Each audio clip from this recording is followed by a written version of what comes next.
శ్రీ గురుభ్యో నమ. శ్రీ మహాగణాధిపతయ నమ. శ్రీరామాయ నమ. శ్రీరామనవమి మహాపర్వదినాన్ని పురస్కరించుకుని శ్రీరాముని జన్మదినాన్నే శ్రీరామచంద్రమూర్తి వారి యొక్క కళ్యాణోత్సవంగా ఊరూరా వాడవాడల ప్రపంచవ్యాప్తంగా ఉన్నటువంటి ప్రతి గ్రామంలోనూ ప్రతి వీధిలోనూ కూడా ఈ శ్రీరామ నవరాత్రాలు జరిపించడం అనేటటువంటిది ప్రాచీనంగా వస్తున్నటువంటిది. అందుకు కారణం ఏంటంటే మనకి రామచంద్రమూర్తి రాముడు ఆదర్శమూర్తే కాకుండా మనలో ఒకడిగా, మనకు స్నేహితుడిగా, మనకు బంధువుగా, మనకు అన్నగా, తమ్ముడిగా, తండ్రిగా, సోదరుడిగా, మేనమావగా, రాజుగా, బంటుగా, సైనికుడిగా ఎలా మనం అన్వయించుకుంటే అలా అన్వయించుకోవడానికి వీలుగా ఉన్నటువంటి ఏకైక సార్వభౌముడు ఎవరైనా ఉన్నారంటే అది రామచంద్రమూర్తి అనే చెప్పచ్చు. కారణం ఏంటంటే రామావతారం నరుడి యొక్క అవతారం. మానవుడిగా జన్మించడం వల్ల కేవలం రావణ సంహారం కోసమే జన్మించిన రావణ కుంభకర్ణుల్ని వధించడం కోసం దుష్ట శిక్షణ శిష్టరక్షణలో భాగంగా రామచంద్రమూర్తి జన్మించినప్పటికీ కూడా కేవలం ఆ కార్యక్రమాన్ని ఆ కార్యం కోసమే కాకుండా అనేకమైన ఆ కార్యక్రమంలో భాగంగా ఆయనకి అనేకమైనటువంటి సమస్యలు ఎదురైనప్పటికీ అందులో భాగంగానే ఆయన దశరథ మహారాజు యొక్క ఆ రఘువంశీకుల రాజుల్లో ఇనువంశపు రాజుల్లో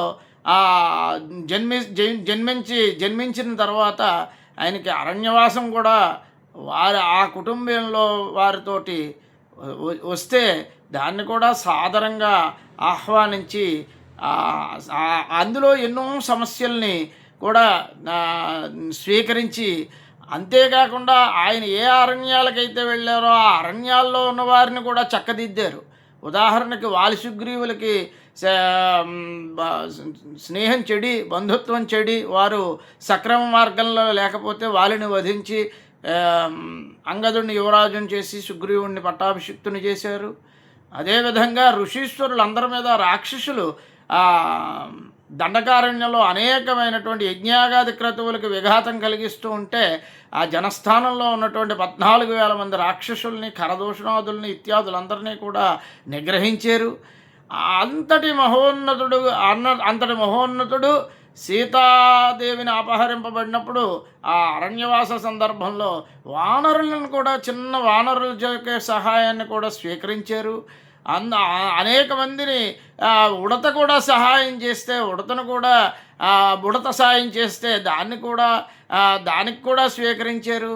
ఏమాత్రం అహం ప్రదర్శించకుండా, ఏమాత్రము ఆయన యొక్క నేను రాజును అనేటటువంటి భావాన్ని ఎప్పుడూ కూడా ప్రదర్శించకుండా, అహాన్ని ప్రదర్శించకుండా అందరితోటి కలుపుగోలుగా ఉండి అలా జీవించడం కారణంగానే మనలో ఒకరిగా భావించి మనం ప్రతి సంవత్సరము కూడా ఆయన జన్మించినటువంటి చైత్ర శుక్ల నవమి పునర్వసు నక్షత్రంలో రామచంద్రమూర్తి వారికి అభిజిత్ లగ్నంలో జన్మించారు కాబట్టి ఆ యొక్క అభిజిత్ లగ్నం మధ్యాహ్నం 12 గంటలకు ఉంటుంది కాబట్టి ఆ 12 గంటలకు భద్రాచలంలో ప్రామాణికంగా మనకు ప్రమాణం భద్రాచలంలోనే ఆ శ్రీరామచంద్రమూర్తి వారు కాబట్టి ఆ భద్రాచలంలో ఆ యొక్క అభిజిత్ లగ్నంలో ఆ కళ్యాణం పాంచరాత్రాగమంగా 5 రాత్రులు ఆ వివాహం క్షత్రియ వివాహం క్షత్రియులు కాబట్టి బ్రాహ్మణ క్షత్రియ వైశ్యశూద్రులలో క్షత్రియ వివాహం జరిపిస్తారు.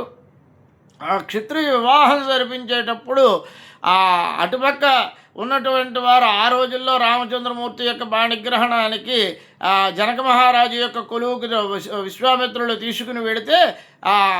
తీసుకుని వెళ్ళినప్పుడు ఆ శివధనుర్భంగం అయిన తర్వాత ఆ క్షీరధ్వజుడు కుశధ్వజుడు అనేటటువంటి వారు ఇరువురు కూడా అన్నదమ్ములు. క్షీరధ్వజుని యొక్క పుత్రికే ఈ సీతాదేవి ఊర్మిళ, కుశధ్వజుడి యొక్క పుత్రిక మాళవి శృతకీర్తి. అంచేత రామలక్ష్మణ భరత శత్రుఘ్నులు నలుగురికి కూడా ఈ సీత ఊర్మిళ మాండవి శృతకీర్తుల్నిచ్చి వివాహం చేయాలని నిర్ణయించుకుంటే ఆ సోదరులు ఇద్దరూ కూడా ఆ క్షీరధ్వజుడికే జనకుడు అని మారు పేరు ఆ సోదరులు ఇరువురు కూడా నలుగురు కుమార్తెల్ని నలుగురు కుమారులకి ఇచ్చి అంగరంగ వైభవంగా వివాహం చేయించడానికి పెద్దలందరూ కూడా నిర్ణయించుకుని వశిష్ఠులు వారు ఇటుపక్క పౌరోహిత్యం నిర్వహించారు దశరథ మహారాజుకి.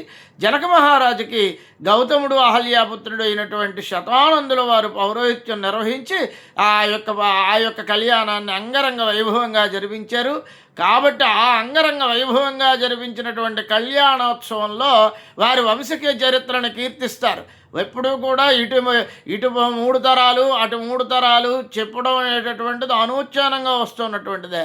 దాన్ని మీకు మరో ఎపిసోడ్లో అందిస్తాను. ఆ రామచంద్రమూర్తి యొక్క ప్రవర